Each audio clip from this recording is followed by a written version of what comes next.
do this is through education. The Rotary Club of Virunga has for the past 7 years been involved in the construction of the Kigali Public Library. And tonight on the show, we'll be speaking to them, and we'll be speaking to the Honorable Minister of Youth, Culture and Sports about the government's involvement in the Kigali Public Library. Now, the show is different. The venue is different, and I must apologize to the viewers for being quite a few minutes late. But I'll quickly introduce the panelists, and then I've got a nice surprise for you. Now, I'll start with the Honorable Minister, Joseph Habineza.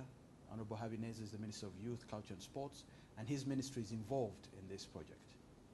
Leading the team of dedicated Rotarians is Rotarian Martin. Martin is the President of the Rotary Club of Virunga.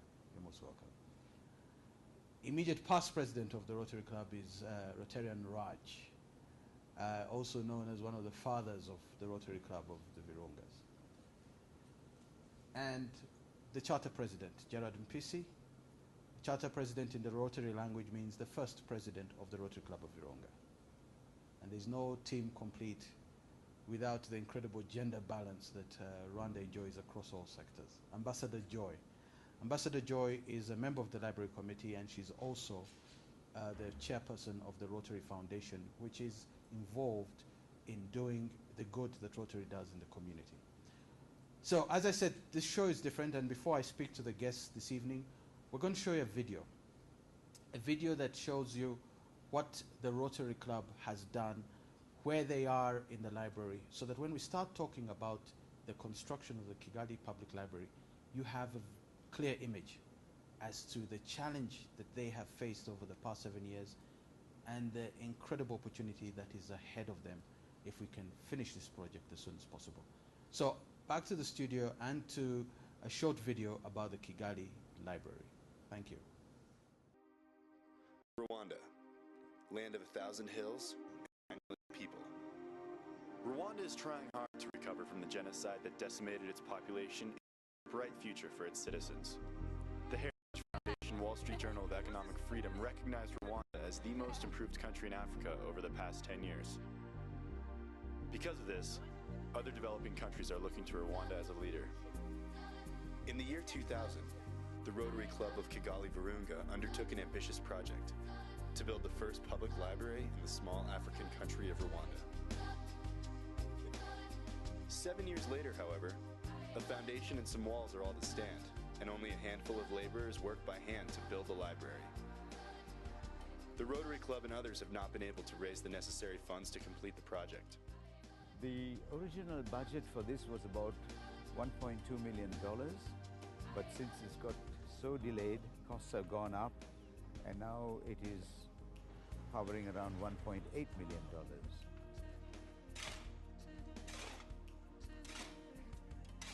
The reasons for starting this project are quite obvious. When you consider that a country like Rwanda, a country of a population of about 9 million, does not have a library at all. The Rwandan government is so far the largest donor, having given $500,000 toward the library. Joseph Habineza, the Minister of Youth, Sports and Culture, believes that the library is essential to the success of Rwanda. Americans and most of the other countries, citizens, when they hear about Rwanda, they think about genocide. That's the first thinking which comes to their mind, genocide. And since genocide now, it is 12 years ago, things have changed. Things have changed. And during that genocide, the youth was really active in killings because they have strength, and they didn't have job, and they were used to kill. Now they are changing. But to change, what do you need? You need first education. You need to see a brighter future, to see that the future will be good. And with that, you have to, there has to be exchange between different cultures. So a library, first of all, is you have access to information. You have access to other people thinking.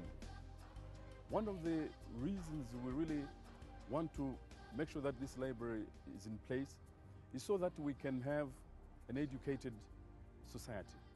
With an educated society, people can make their own decisions. They cannot be manipulated as they were manipulated in 94. It was very easy for the leaders to just order the people, go out and kill. But with an educated society, that will be difficult. Even though the library is far from completion, Rwandan children can already imagine what life will be like with a library. Oh, well, I'm going to be coming every day because I love reading, and I usually go to Uganda to buy novels, but it's too expensive to go and come back, so this is going to be a great help to me and my parents, of course. I like to read like Charlotte's Web, The Secret Garden, and Charlie and the Chocolate Factory. Yeah. So if it was finished by now, I would just start reading from morning, and I can even come in the evening maybe if they are opened. If you open this place, many people, I guarantee you, will come rushing into this. And the children agree with Joseph Habineza. A library will only improve quality of life in this small, poor country that is still recovering from the genocide of 1994. I believe if you read a lot, if you got different materials to read, it gives you power, it gives you knowledge, it gives you different things that as you can grow mentally, you can actually grow as a person. The more you read, the much better you become. There are a lot of kids out there who love reading too. So if kids cannot learn stuff about the country, they're so narrow-minded. And the genocide, how it happened, people were brainwashing people. So if you don't know anything about the outside country, you don't know what is right and what is wrong. So people can come here and tell you something and you believe it. But if people read from the public library, they can know what's right. And they can say, no, you're telling us something's wrong. So I think that's helping to prevent like the genocide too. And this library is just another beacon of light in our society and showing us the hope that we have as a country. And I'm proud to be part of that effort. It's time for us to help. In 1994, the West let down Rwanda by turning its back on the country during the genocide. Let's help the country now by giving it the tools to equip its people with knowledge for the 21st century. I hope you've enjoyed that video that has shown you what the Rotary Club of Virunga has done about the public library. I introduced my guests, and I didn't introduce my co-panelists, the Director General of Orinfor, Oscar Kimanuka. You're most welcome as well. Now, as I said, the public library is an incredibly exciting project, and the Rotary Club of Virunga has got a lot of support from government. On the show tonight, we have the Honorable Minister Joseph Habineza. Honorable Minister, how did the government get involved, and why is government involved in all this? Thank you, Henry. First of all, how the government got involved in this KPR, Kigali Public Library, I think I will let my friend Gerard talk about it, because he has a good story about that. But now about the government, first of all, our vision 2020, we want Rwanda to be a knowledge-based economy. So it means that to be knowledge-based means you have to read, you have to do research and everything. So to do that, you need the library. In this country, we used to have a French cultural center when they have the library. So many books there were from France. We have American one. Many books there are from America. We don't have our own books. And not only that, Rwandans, they don't read, but they don't also write. They don't write. So we can't blame our youth, because they don't have nothing to read. They don't have that culture. So we have to really to promote the culture of reading, the culture of writing. And that's why when the government knew about the initiative taken by the Rotary, they felt that it's our role as government to help achieve that project.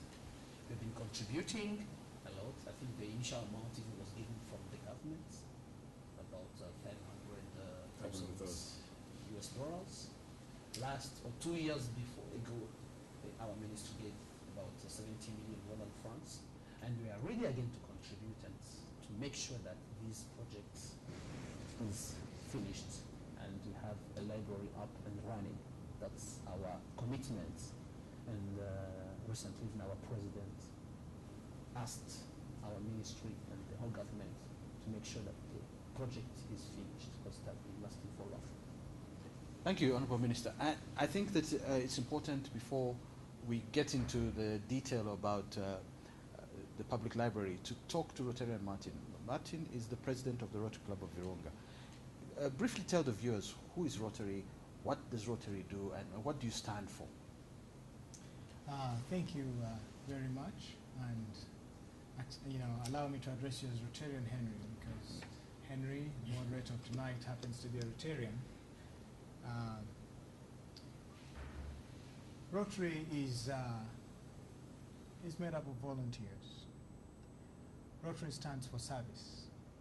The motto of Rotary is service above self. Trying to provide service to our communities to make the world a better place for each and every person. And allow me, Honourable Minister, and our viewers, ladies and gentlemen seated here, to say that it is a privilege, for the Rotary Club of Kigali Virunga to have pioneered the idea of constructing a national library, the first public library in this country. And the reason for that is because one of the missions of Rotary for the last 100 years, of the existence of Rotary, has been the promotion of literacy. And as we all know, that literacy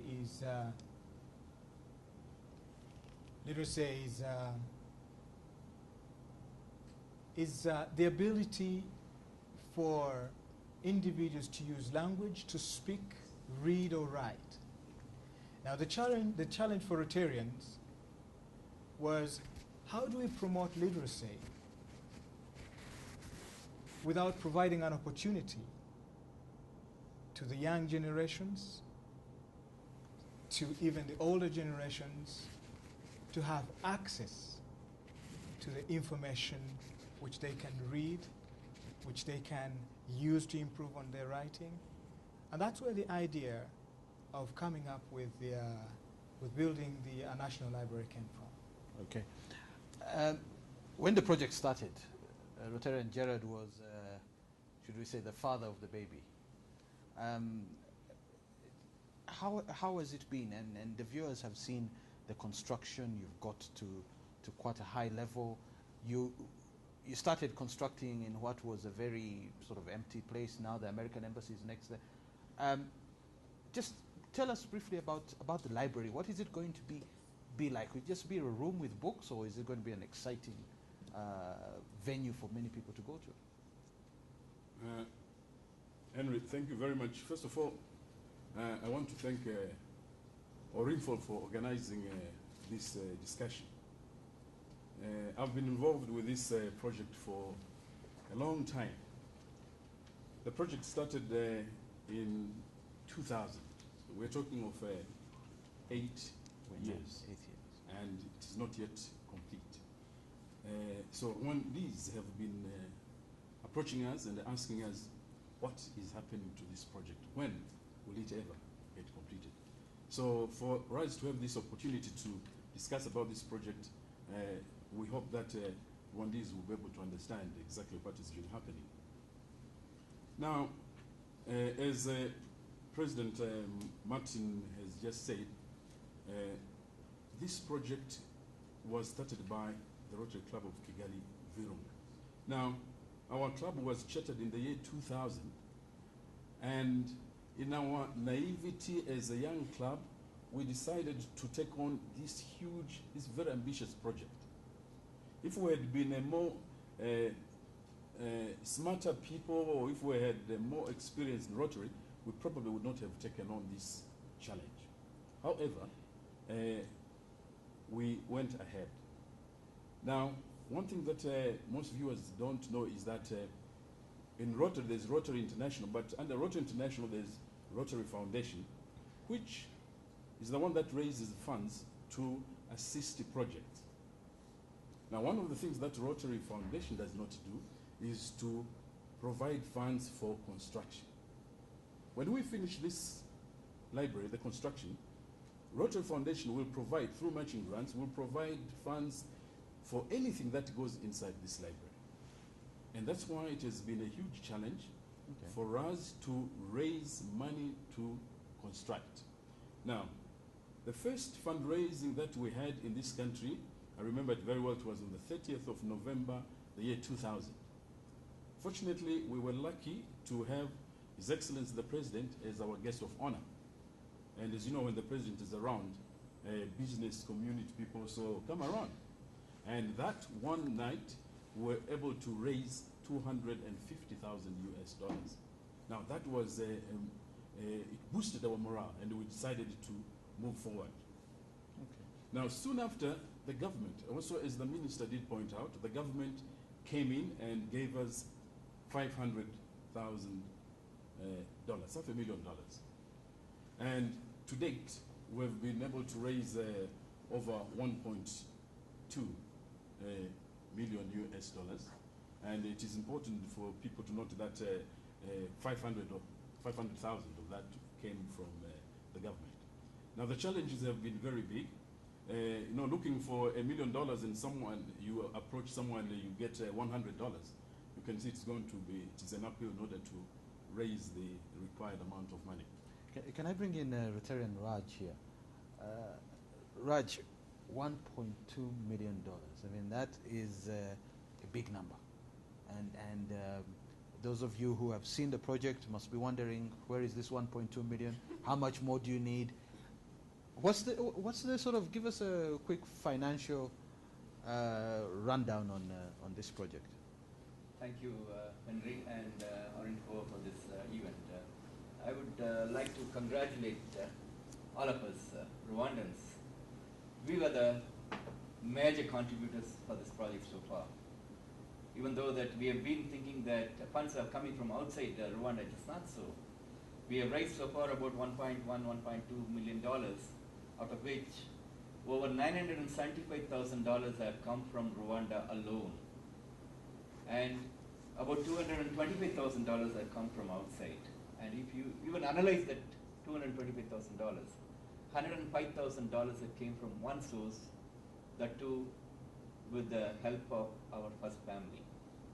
So if you see, the international community is now getting motivated by the way the Rwandans ourselves involving in this project to make it a grand success. And we are going to do it. We are going to complete this project before the end of this year. How much more are you looking for? We need about $1.8 million equivalent of Rwandese franc, whereas we have been trying to cut down the cost by altering the original design by going for, not so costly materials on the finishing side of the project.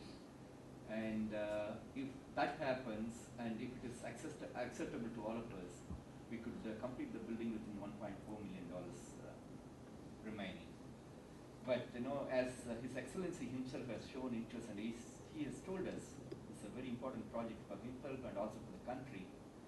We are hopeful of completing it as per the original design, expecting to raise about $1.8 million further, and which we are banking upon again on the government of Rwanda, which has so far contributed $625,000.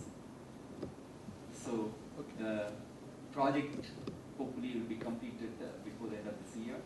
And moreover, we would like to encourage the reading culture of the people of our country so that the knowledge enlarges. This is why I'd like to bring in Rotarian Joy. The reading culture. The Honorable Minister mentioned it, and prior to coming on air, we talked a lot about it. So this building is going to cost close to $3 million. If there is no reading culture, are people going to walk in? How do you think this can be cultivated? What are the causes of the reading culture issues? Yeah, thank you, Rotarian Henry. The importance of the reading culture. The Honorable Minister mentioned it, Rotarian Raj mentioned it too. Reading, I think, is critical for education, for development of child. And as the minister mentioned, people haven't had a lot of access to reading material. That has been part of the reason why there hasn't been much of a reading culture in this country. But with a country that is determined to have a knowledge-based economy, we cannot afford to go on with that kind of environment. What are the benefits of a reading culture? Reading is important for education, for acquisition of knowledge, for moral development. In the past, in our tradition, parents used to tell their children stories around the fireplace. That was not by just hazard. That was a good learning environment. Now they're too busy to tell the stories. Yeah. Now they're too busy to tell the stories. Our children are seriously influenced by all kinds of other things: television, radio, mobile phones, the internet, and other modes of communication. But you will see that the influence of these modes of communication compared to books, to reading, or to the stories that they used to be told, is really detrimental. Henry, I don't know whether you've received an email from some of our young people these days, you know, a whole text, a whole page without punctuation, without any grammar, hardly communicating. So the lack of the reading culture is also influencing the capacity to write, the capacity to communicate. It's critical that we develop this reading culture among our children who are going to be the future adults. And it is important to start early. Oscar Kimanuka writes for the East African. You've just completed a book, I know, which will be coming out soon. Is anyone going to read your book? I would just want to add you to add to Ambassador Joy's comments about the reading culture. And you're responsible, your department is responsible in a way to education.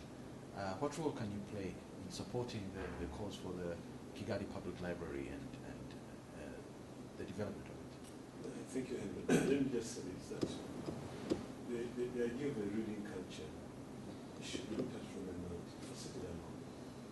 The absence of reading material is one thing, but it's also the absence of writers. If you don't read, you cannot write. Now, there's also the absence of publishers. There's also the absence of bookstores and the absence of libraries. All these things should be looked at in an integrated manner. So, yes, indeed, our organization, the Rotary, has a big role to play. Beyond the electronic media, which unfortunately Ambassador Joe, of course, did mention, it is an influence. The influence of television, the use of the internet, and all sorts of this modern communication has impaired greatly the ability for young generation, and indeed the adults, to effectively write and effectively communicate. I'm not saying it is bad, but obviously it's very tempting to say that television has a great influence in our daily lives. An influence to read or not? Influence commercialization. Influence the appetite to watch television is not the same appetite that one takes to read a book. You and I agree that television does influence in a fairly coercive way. It does give you no choice at all, you see. But as Ambassador Joy said, reading must start from the very beginning, the early stages. And therefore our role as a public broadcaster, particularly the print media aspect of it, is that it's our duty to double, treble the number of newspapers that we churn out, so that our people have got something to read at the end of the day. You talk about... To me, that's very important. Okay. Please, Mr. Honorable Minister, you're the one in charge of the youth, tomorrow's readers, the people who are going to benefit. I mean, for 7 years, Martin, Gerard, Raj, and Joy's club has been involved in doing this. And they might not all realize the full benefit of it at this rate. How are you going to get the youth to get behind this project to get involved in what they're doing, get them to visit Rotary, to know about what Rotary is doing. I don't know, what can your ministry do to help the Rotary? Thank you. When we call them the future leaders, no, they are the current leaders, because they have to, that's what you're saying. They have to start reading while they are young. And adding to what Ambassador Joy was saying, you know, it's a matter of tradition. Rwanda, they use just tell stories. Even now you see, somebody just get a newspaper, he will read it and that again tell rumors to people. Despite of people buying their own paper, they just go and hear that guy, what he's saying. They like rumors. So to fight rumors, you have to write. Because when you write something, somebody will come, okay, you can write a rumor, but somebody will come and say, no, this is a rumor. But when somebody tells a rumor, and you didn't record him, how will you know that rumor is originating from this or from that? So coming back to the youth, I think the young Rwandans are really keen to learn. They want to be modern. They want to be like American, like British, like any international. So it means that that's what she was saying. You see, when you go to cyber cafes, they're browsing. They want to have information. They're using mobile phones, and so actually, I think if they have papers, they will read it. They will read it. They like to know news about sports. They don't like news like about movies, about stars. So if I see, for instance, when I travel, every time I come back, my daughter asks me to bring, these newspapers for me, these magazines, yes. 17, things like teenagers. She wants it, but she can't find it then here. She can't find them here. And she's lucky because I travel, but imagine somebody who's in the rural area. Who doesn't travel. So she will need something. That's why we really, as Oscar was saying, we should promote writers, publishers, so that readers, they get something to read. It is not like, this joke always people say when somebody went to market for shoes. And he went to Africa, I say, no, there's no market. But the market was in Africa, but nobody's buying shoes. Even here, people are not reading, so it means that the market is here. So what do we need? They need just the tools. They need just access. The products, access. So I think we should make sure that this library is there, and Oscar and others who are keen to write, even not only Oscar, everybody. Even for instance yourself, you have an experience, you can write, talking about your experience. Gerard, everybody here, we can write. We don't like to write. We should learn and start exchanging, right, so that we hand over to our kids our experience, because we don't have time to talk to them. Okay, we should have, but you can't tell them all the things you went through. But if you write, even if you are not there, you will leave something. Veterans, you have a lot of support in the minister. I need to know this. Okay, so we're going to create this hunger, this thirst for knowledge. How big is this library going to be? How many people can actually utilize it at a time? Let's get some detail then before we go into the financial detail. Gerard. And please, any of you can keep in. Well, first of all, this is a 3-level building. So it is a big library. And it's going to be a very modern library. We're going to have all the latest in terms of technology. We're going to be using computers, different applications, and the other very important thing is that it is a public library. Everyone then is free to come and use this library. And they can borrow books. Absolutely. And it is going to have a sitting capacity of 500 people. And we're going to have over 25,000 books. Okay, I'm going to ask questions in between here. I don't normally like interrupting you when you're speaking. What languages? Mostly English and French. And we are trying to collect as many as possible in Rwanda, because one of our major aims is to propagate the local reading culture. So in our opinion, as many as Rwandan books we can mobilize, that much you are going to mobilize the reading culture in the country. So we're going to put all our efforts to mobilize more of local. So really it is anybody, everybody, young and old, who will be catered for. In fact, we're going to have even a children's section. So the very young, yes, as well. Absolutely. And the advantage of being in a modern age is that no, we are going to kickstart, we are going to start with the most modern library. We are going to have virtual library, connectivity to all the major libraries in the world. We've already been working with our friends in the US. They have already assured us that they will get us connected to the Library of Congress and also the major libraries all over the world, including the French libraries. Yeah. Yeah, coming to that, the French library, sorry, I forgot to tell you that we used to have cooperation with the French. So that's why maybe this KPL, Kigali Public Library, is the biggest. It's a big project. But if you look, we come in our ministry, we have now projects in different districts. We're going to introduce small libraries, but for every district. So which will be in the long run. That's what is in the way. Absolutely. Which is our project. To have this Kigali Public Library as the central, but now connected to all those small libraries which are going to be implemented in the different districts. Some have started like Yamagabe, others, they have already the libraries. We call it Centre Itore. Because, Honourable Minister, the East African community, most of the countries, in fact, the original three, all of them have public library boards. Is there a public library board in Rwanda? We have to, because we have in the ministry, we have a unit which is in charge of that. That's the one who have been working with Rotarians. But now we want to really fine tune it so that it comes like the East African boards. Okay, so now the importance is there, the value is there. We're looking for 1.8 million US dollars. How, just briefly, if you could tell us, how has the private sector been involved, the private sector in Rwanda? You mentioned you'd collected most of your money in Rwanda.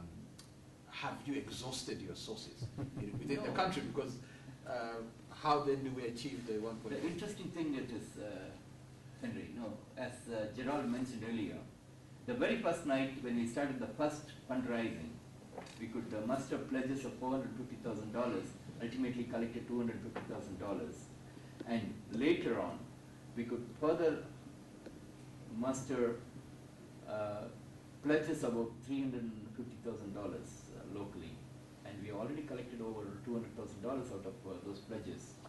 And it is ever-growing contribution of Rwandese to this project. My request and appeal to the public in the country is that even if you can contribute 1,000 francs, that's going to make a big difference. And that's the way you involve people. The people who contribute are going to be the users of this public library. So the more you encourage people to contribute, and the more you get the users of the library. And in my opinion, we should have a smaller fundraising, and we are continuing to do it. In our club, every week, we have a raffle. Even though it's a very small amount of 15 to 20,000 francs a week, still it goes to the public library. So we can have, like what we had earlier, a used book sale, which was having major two uses. One is raising money for the public library, whatever little way, but the majority of the thing is that it is encouraging the reading culture amongst the poorest of poor. Ambassador Joy, so I wanted to ask you about Rotary Foundation. Lieutenant Gerard mentioned that the way it's going to work is that when you are sort of celebrating your successful achievement, the Rotary Foundation will be involved in the project. How are they exactly going to be involved in the project? What are they going to bring to you? Well, Rotary Foundation is like the arm of Rotary International that deals with projects, all the community projects that Rotary clubs all over the world carry out. It's like the bank. It's the one which has the funds. It also collects funds, but it also gives out funds. So, but Rotary Foundation, as Rotarian Gerard said, does not finance construction, but it finances all the other aspects. So it's going to be able to help us to get materials, stock it through what is known as matching grants. Matching grants, that's a Rotary Club has a project and it can work with another Rotary Club in another part of the world to get funds to fund any particular project that they are involved in. So that's how Rotary Foundation is going to come in. Right, I just wanted to add, first of all, it is, it's very exciting to hear from the minister that the government actually is even planning to bring in more money, which means there's a very likelihood that we might see this project finished sometime this year. Now, that is very encouraging. And what we're going to do is we're going to continue fundraising.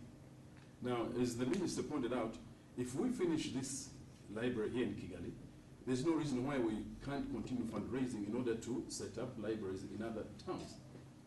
So that is indeed a very, very exciting news to hear that the government is going to get involved. Okay, now the viewers must be wondering, how much public information has been out there about the library? How much do they know about Rotary? Because somebody could be watching this program now and is asking, I want to be part of this program. How do I become a member of the Rotary Club of Virungas, or how do I contribute to this initiative? And I don't know, Martin, whether you want to tell us before I'll ask Oscar what he will do to communicate this. Thank you very much, Henry. Perhaps let me start by saying that the fact that society is increasingly becoming a knowledge-based, this imposes upon us the need to be literate just for our own survival. Society is becoming knowledge-based, and we know that the world has been bridged just by knowledge. Today, through knowledge, through reading, and we've seen opportunities come along many of our young people and even the generations to come. And this is through reading. And so it's for our own survival. The sooner that we sustain every effort to promote reading as a habit by providing access, opportunities, places such as a national library where people could access, information which they can read. You're talking about access. Does the library have a website? Yes. We've got a website. I think it's www.kigalipubliclibrary. KigaliLibrary.org. www.kigalilibrary.org. Yes. Right. And back to my question. Just how do people get involved? Who can they call? We have a chairman for our Kigali Public Library, Rotarian Raj, immediate past president of the Rotary Club of Kigali Virunga. His number is 0830-1107, and his office is Utexirwa. Now, as a Rotary Club, we meet at Novotel every Wednesday, 7 to 8. Everyone is welcome if they need more information. So you'll be meeting tomorrow? Yes, we'll be meeting. And it's not that only Rotary Club of Kigali Virunga is doing this project, but in fact this is a Rotary project. Rotarians of Rwanda is doing this project. We have about 3 clubs in Kigali and 1 club in Butare, okay, which are very much involved in this project. Even though we are spearheading the whole project, but it is the team of Rotarians of Rwanda which is building this project. What are the names of the other clubs? Rotary Club B Kigali, that is the parent club of all our other clubs. Then Rotary Club Monjali, Rotary Club of Kigali Virunga, and Rotary Club of Butare. These are the 4 clubs in Rwanda, and all the Rotarians are the immediate source of information about the Kigali Public Library. So if you meet any Rotarian, you ask about Kigali Public Library, they will give you all the information. Okay. Before I get Gerard to get out of the minister's wallet, because he keeps looking at the minister, Oscar, how much more can you do? What can TVR and Radio Rwanda do in terms of educating the public about the work that they are doing for establishing the public library? Okay. First of all, let me update you on our views about the mission for Info. Our mission is to inform, to educate, and entertain. Now, one of the things that we do for the Rotary Club, and indeed such worthy causes, is to ensure that we give them sufficient publicity so that this very important cause is well known within and beyond Rwanda. And I was actually fascinated to hear that the library will also have books in Kinyarwanda, because as you know, the majority of people, this is our language, so we need really to promote writing, reading in Kinyarwanda, because as you know, English is spoken by less than 80%, and so is French, if I'm not mistaken. So the vast majority of people really read and write Kinyarwanda. And as you know, there's also a project that is ongoing, and probably Gerard might want to comment on this at some stage, about the internet in Kinyarwanda. There's already something going on. So, well, it is, there is someone now who is developing an operating system in Kinyarwanda. It's not just the internet. Yes. In other words, you can be able to serve the internet in Kinyarwanda. So this is something very good. So therefore, when you talk about knowledge-based economy, you cannot afford to leave out the 80% of our people, otherwise it won't be a revolution. So what we can do as a REM4, particularly the part of the print media, as you know, if you look at the figures in terms of newspapers that are published on a daily